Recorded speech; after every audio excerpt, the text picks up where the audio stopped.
सवालको नयाँ अङ्कमा यहाँहरूलाई हार्दिक स्वागत छ। अख्तियार दुरुपयोग अनुसन्धान आयोग र नेपाल टेलिभिजनको संयुक्त प्रस्तुति कार्यक्रम सुशासन सवालमा विशेष गरी हामीले सरकारी र सार्वजनिक निकायबाट प्रभाव हुने सेवा, विकास निर्माण, राजस्व सङ्कलन, त्यस्तै गरी सार्वजनिक सेवा प्रशासन र अख्तियार दुरुपयोग अनुसन्धान आयोगको साप्ताहिक गतिविधि पनि प्रस्तुत गर्दै आइरहेका छौँ।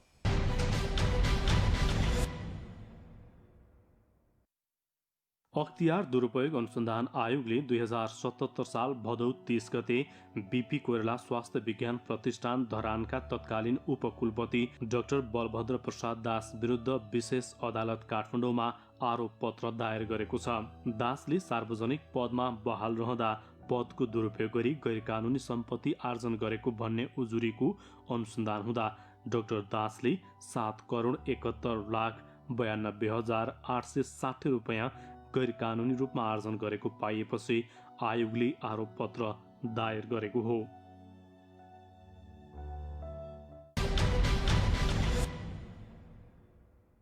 दर्शकबिन, कुनै पनि संस्थाको सफलता र उचाइमा त्यो संस्थाको नेतृत्व र त्यो संस्थासँग आबद्ध अन्य व्यक्तित्वहरूको भूमिका कस्तो रहन्छ भन्नेले अर्थ राख्छ। यस्तै अख्तियार दुरुपयोग अनुसन्धान आयोगको पछिल्लो समयको सफलतालाई हेर्ने हो भने पनि आयोगको सामूहिक अभ्यास कस्तो छ र नेतृत्वले कसरी भूमिका खेलिरहेको छ भन्ने कुरा प्रष्ट हुन्छ। अख्तियार दुरुपयोग अनुसन्धान आयोगले पछिल्लो 2 वर्ष आफ्नो इतिहासकै सफल वर्ष भएको दावी गरेको छ। आयोग स्थापनाको 30 वर्षको इतिहासमा आयोगमा पर्ने उजुरीको संख्या, मुद्दा दायर र सफलता दरको तथ्यको आधारमा आयोगले आर्थिक वर्ष 2075-76 र 76-77लाई ऐतिहासिक वर्षका रूपमा घोषणा गरेको छ। नेतृत्वको सोच र कार्यशैलीले आयोगलाई ऐतिहासिक सफलता प्राप्त गर्न सहयोग पुगेको आयोगको भनाइ छ।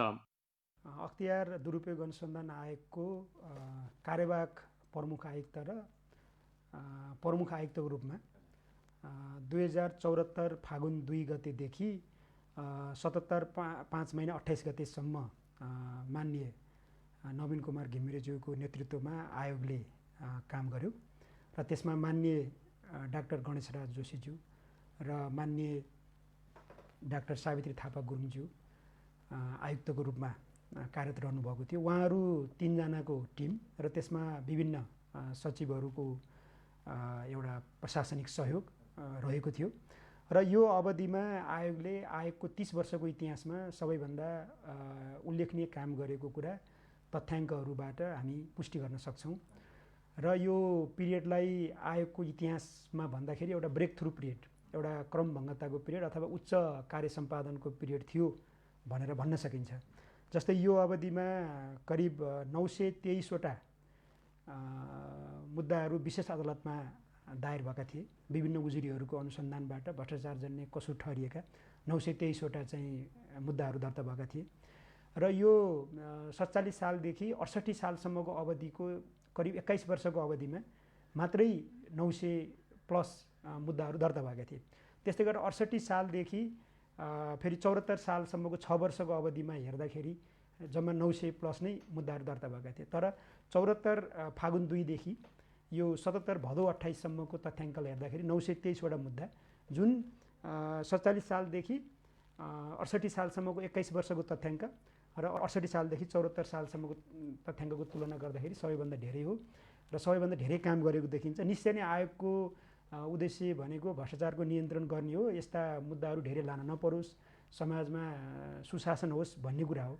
हामी मुद्दाको प्रगतिबाट खुसी भएका छैनौँ, तर हामी के भने काम गरेका छौँ, उच्च कार्य सम्पादनका साथ काम भएको छ, यसमा आयोग कटिबद्ध भएर लागेको थियो भन्ने कुरा आम जनता समक्ष तथ्याङ्कहरू प्रस्तुत गर्न आयोगको कर्तव्य होला भन्ने हिसाबले हामीले यो तथ्याङ्क प्रस्तुत गरेका छौँ र यो अवधिमा 2 वर्ष 6 महिनाको अवधिमा करिब 7 अरबभन्दा बढीको बिगो कायम भएको छ र यही अवधिमा ललिता निवास जस्तो उपप्रधानमन्त्री स्तर समेतको संलग्न भएका चाहिँ जग्गा, सार्वजनिक जग्गा हिनामिनाको विषय, सिक्टा सिँचाइको चाहिँ राष्ट्रिय गौरवको आयोजनामै सार्वजनिक सम्पत्तिको हिनामिना भएको विषय, बर्दियाको जब्दी घाटको चाहिँ पुलको विषय र बहालवाला सांसदहरू नै कई ठेकेदार कम्पनीहरू रहेका विषयहरूमा पनि आयोगले निर्विघ्नतापूर्वक काम गरेको देखिन्छ र यसबाट चाहिँ एउटा के छ भने ट्रान्सपेरेन्सी इन्टरनेसनलको तथ्याङ्कमा पनि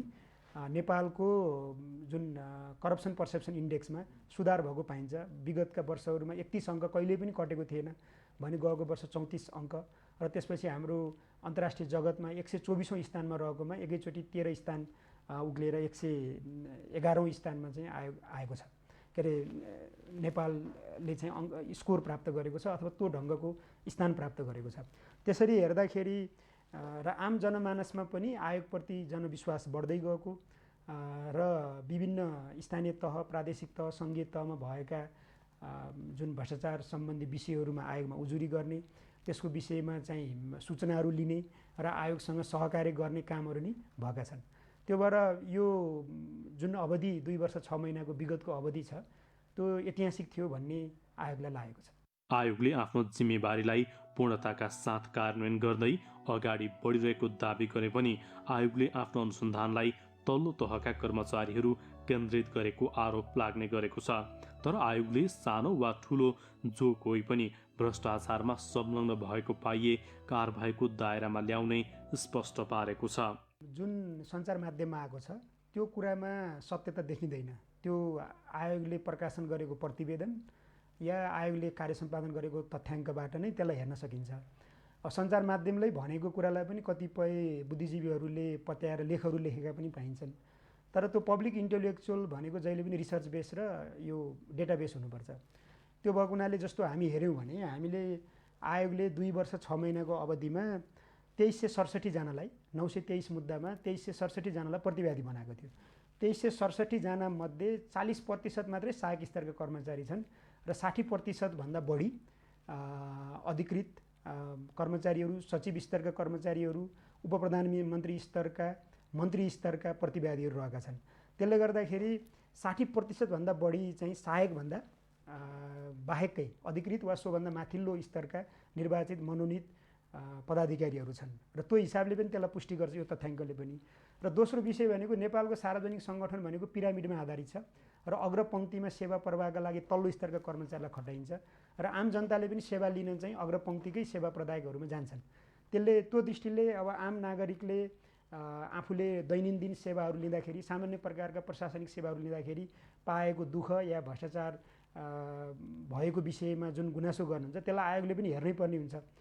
र फेरि अब नेपालको संवैधानिक एउटा व्यवस्थालाई हेर्दाखेरि यो ग्रान्ड करप्सन र पेटी करप्सनको अलगै निकाय छैन। जस्तै थाइल्यान्डमा, मलेसियामा ग्रान्ड करप्सन र पेटी करप्सन हेर्ने अलग अलग निकाय छन्। तर हाम्रोमा चाहिँ संविधानले चाहिँ त्यसलाई विभाजन गरेको छैन, यसलाई खण्डीकरण गरेको छैन, इन्टिग्रेटेड एप्रोचमै गएको छ।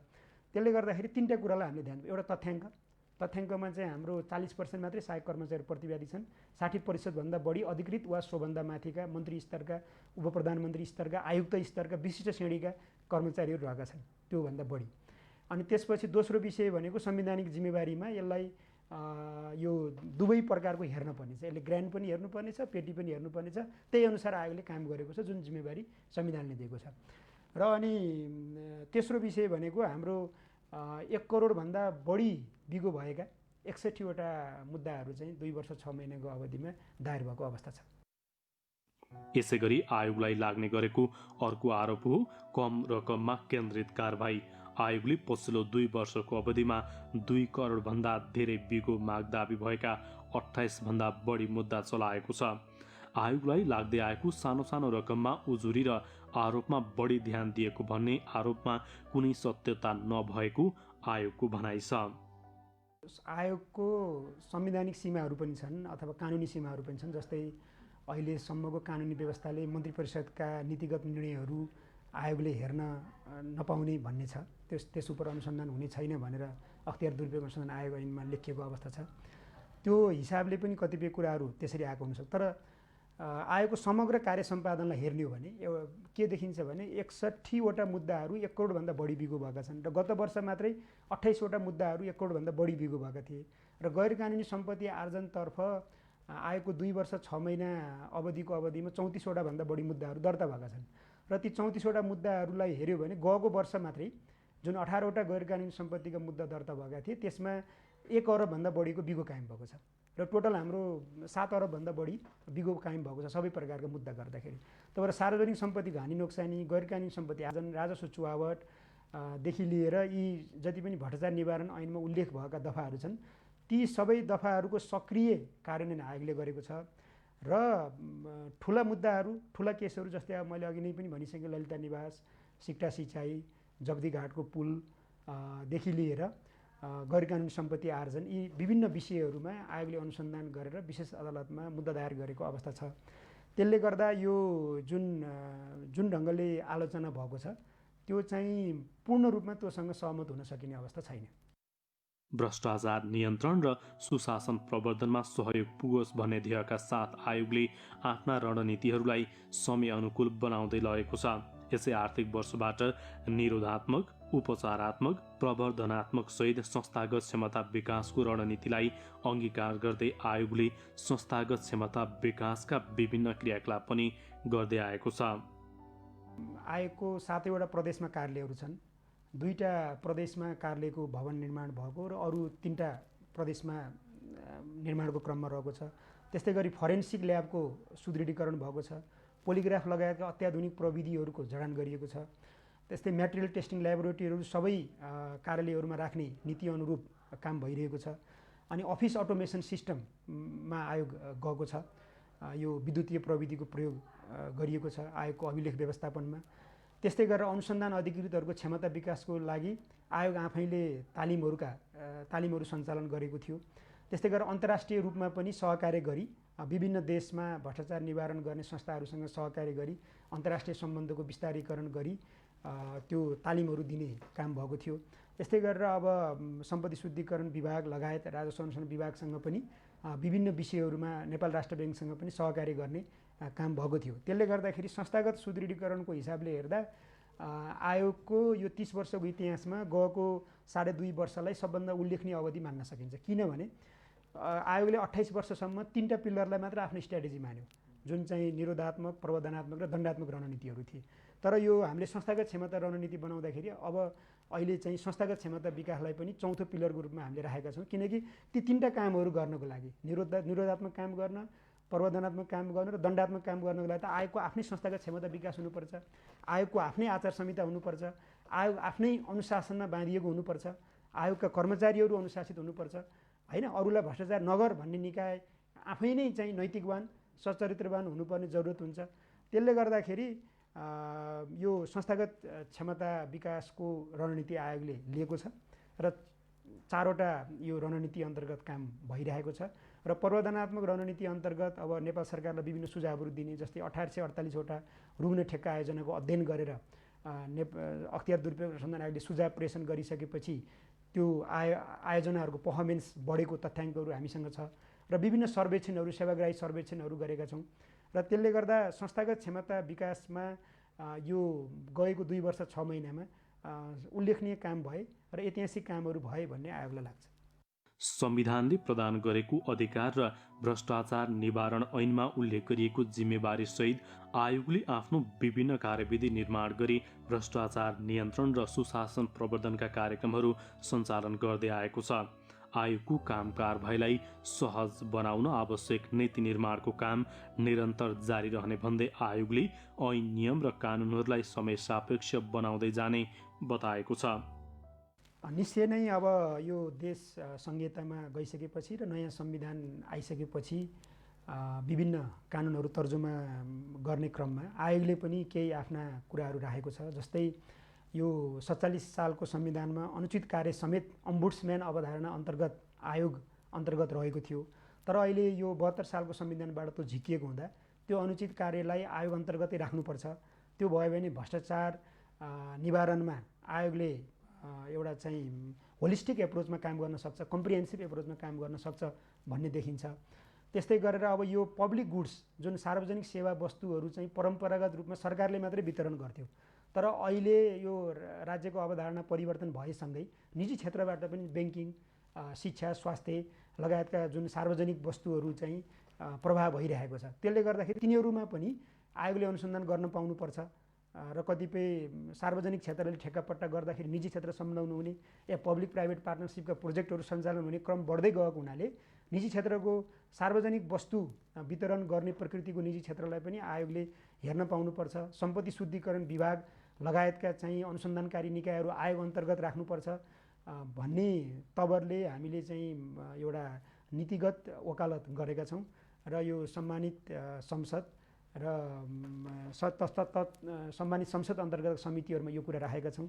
हेरौँ त्यो विषयलाई पक्कै नै एउटा चाहिँ सम्बोधन हुनेछ भन्ने आयोगलाई विश्वास छ र यो ढङ्गले यो कानुनी सुधार या नीतिगत सुधारमा आयोग लागिरहेको अवस्था छ। आयोगको आगामी रणनीति भनेको पहिलो रणनीति भनेको आयोगको आफ्नै सुधार नै हो। हाम्रो यो 2 वर्ष 6 महिनामा जुन रणनीति लिएको छ त्यसको निरन्तरता हो। आयोग आफैलाई एउटा चाहिँ सदाचारी, निर्भयी र निष्पक्ष निकायको रूपमा अझ बढी चाहिँ प्रभावकारी ढङ्गले लिएर जाने र भ्रष्टाचार नियन्त्रणको सम्बन्धमा चाहिँ 4वटा रणनीति जुन छ निरोधात्मक, प्रावधानात्मक र दण्डात्मक रणनीतिको कार्यान्वयन गर्ने र त्यो 3टा रणनीतिलाई कार्यान्वयन गर्नको लागि आयोगको संस्थागत क्षमताको विकास गर्ने र संसदका राज्य व्यवस्था समिति देखि लिएर चाहिँ सम्मानित अदालतहरूदेखि लिएर जुन सरकारवाला चाहिँ राज्यका निकायहरू छन् त्यहाँबाट प्राप्त भएको सुझावलाई ग्रहण गर्ने र आयोगले त्यसलाई आफ्नो कार्यशैलीमा सुधार गर्दै लाने आयोगको रणनीति रहेको छ। पछिल्लो समय भ्रष्टाचारको प्रवृत्ति फेरिँदै गएको छ। भ्रष्टाचारका तौर तरिकाहरू समय समयमा बदलिएका छन्। आयोगको कामलाई अझै व्यवस्थित, वैज्ञानिक र वस्तुनिष्ठ बनाउन गर्नुपर्ने कामहरू धेरै छन्। त्यसै गरी आयोगमा पर्ने उजुरी उप हुने छानबिनलाई तथ्य र प्रमाणमा आधारित बनाउँदै जानुपर्ने चुनौती आयोग सामु रहेको छ। यी र यस्ता चुनौती र सम्भावना दुवैलाई आत्मसात गर्दै आयोगले आफ्नो आगामी रणनीति तय गर्ने बताएको छ। अब सेवा प्रदायकहरूले नै पहिला आफ्नो आन्तरिक नियन्त्रण प्रणाली जुन निजामती सेवा ऐनले या चाहिँ प्रहरी ऐन या जुन तत्त निकायको ऐनले नै निर्दिष्ट गरेको आचार संहिताको पालना गर्यो भने त्यहाँ भ्रष्टाचार हुन सक्ने कुरै हुँदैन। त्यसले गर्दाखेरि विभागीय प्रमुखहरूले, कार्यालय प्रमुखहरूले आफ्नो कार्यालयमा सुशासन कायम गर्न दत्तचित्त भएर लाग्नुपर्ने देखिन्छ भने सेवाग्राहीहरूले पनि यो भ्रष्टाचारलाई कुनै पनि तहको भ्रष्टाचारलाई चाहे सानो अङ्क होस् चाहे ठुलो अङ्क होस्, जसरी फोहोर एउटा ठुलो फोहोर पनि सानो फोहोर पनि दुइटै रोग फैलाउनको लागि पर्याप्त हुन्छन्। जस्तै कोरोना भाइरस भनौँ न, त्यो ठुलो सङ्ख्यामा 1 ट्रक कोरोना भाइरस त चाहिँदैन, थोरै कोरोना भाइरसले पनि देशैभरि कोरोना फैलाउन सक्छ भने जस्तै सानो होस् या ठुलो होस् त्यो जुनसुकै प्रकारको भ्रष्टाचार भए पनि भ्रष्टाचार विरुद्धको शून्य सहनशीलता अवलम्बन गर्ने र कहीँ पनि त्यस्तो खालको लेनदेनमा आफू संलग्न नहुने र कोही कसै लेनदेनमा संलग्न भएको छ भने त्यसको सूचना आयोगलाई दिने र यो गैरकानुनी सम्पत्तिको आर्जन गरेका जुन व्यक्तिहरूले गरेको तडक भडक जीवनशैली छ भने त्यस्तो सम्बन्धमा आयोगलाई सूचना दिने र कुनै तडक भडक जीवनशैली गरेका गैरकानुनी सम्पत्ति आर्जन गरेका व्यक्तिहरूको सम्पत्ति राख्ने मतियार या भरिया नहुने। भोलि त्यो भइयो भने आफै पनि त्यो मुद्दा उनीहरूलाई पनि जान सक्छ, आफू पनि सजाय हुन सकिन्छ।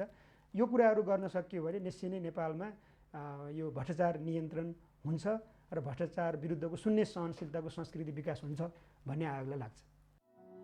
अख्तियार दुरुपयोग अनुसन्धान आयोगको पछिल्लो 2 वर्ष 6 महिनाको अवधिमा जति काम भयो यसलाई निरन्तरता दिने चुनौती पनि आयोग सामु छ। भ्रष्टाचार नियन्त्रण र सुशासन प्रवर्धनमा आयोगको भूमिका हिजो, आज र भोलि रहिरहनेछ। भ्रष्टाचार विरुद्ध प्रतिबद्ध सेवाग्राही अनि सुशासनको लागि कटिबद्ध सेवा प्रदायक हुने हो भने धेरै हदसम्म भ्रष्टाचार आफै कम हुनेछ। कुनै पनि सार्वजनिक अथवा सरकारी निकायमा तपाईँले सेवा लिँदा र दिँदा भ्रष्टाचार भएको, अनियमितता भएको देख्नुभयो भने आयोगका कार्यालयहरू मार्फत उजुरी पेश गर्न सक्नुहुनेछ। आयोग मातहतका विभिन्न कार्यालयहरू यस प्रकार रहेका छन्। अख्तियार दुरुपयोग अनुसन्धान आयोग कार्यालय इटहरी, यसको फोन नम्बर रहेको छ 025 58 69 70। Fax number 025 58 56 00। अख्तियार दुरुपयोग अनुसन्धान आयोग कार्यालय बर्दिवास, यसको फोन नम्बर रहेको छ 044 55 06 86। फ्याक्स नम्बर रहेको छ 044 55 05 31। अख्तियार दुरुपयोग अनुसन्धान आयोग कार्यालय हेटौँडा, यसको फोन नम्बर रहेको छ 057 52 17 44। फ्याक्स नम्बर रहेको छ 057 52 0 36 9। अख्तियार दुरुपयोग अनुसन्धान आयोग कार्यालय पोखरा। यसको फोन नम्बर रहेको छ 061 54 045 1। फ्याक्स नम्बर रहेको छ 061 54 045 2। अख्तियार दुरुपयोग अनुसन्धान आयोग बुटवल कार्यालयको फोन नम्बर रहेको छ 071 540 031 540 837। यसको फ्याक्स नम्बर रहेको छ 071 540 823। यस्तै गरी अख्तियार दुरुपयोग अनुसन्धान आयोग कार्यालय नेपालगञ्जको फोन नम्बर रहेको छ 081 550 626 र 550 627। फ्याक्स नम्बर रहेको छ 081 550 426।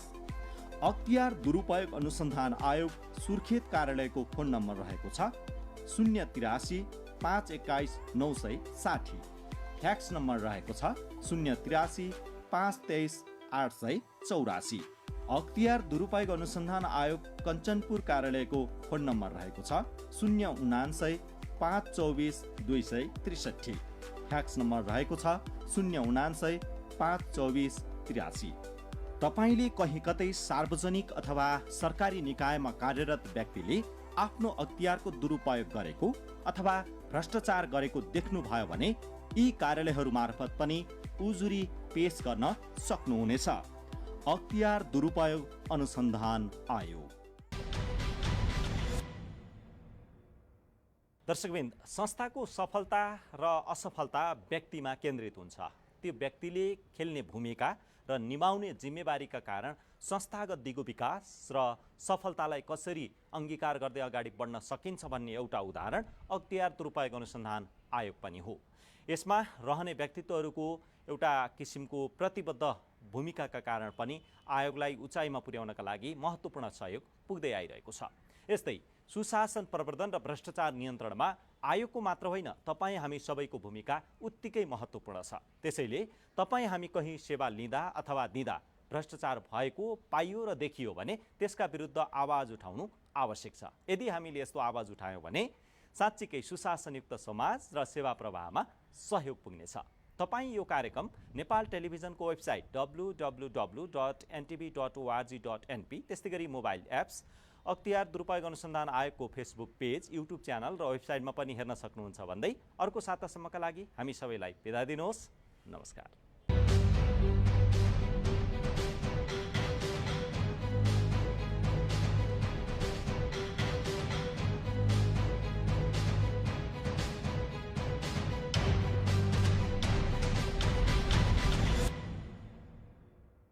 नेपाल